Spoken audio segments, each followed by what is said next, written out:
You ask Tiger to solve. This deals with linear equations with one unknown. The final result is I equals 13/7. Let's solve it step by step.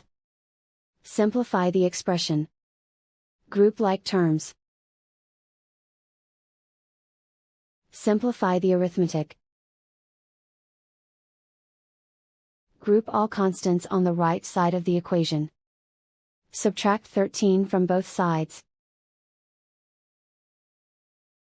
Simplify the arithmetic.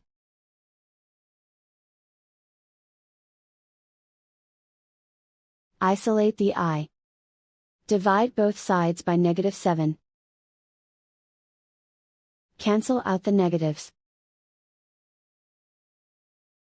Simplify the fraction.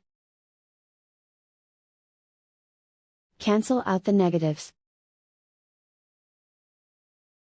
And so the final result is I equals 13/7.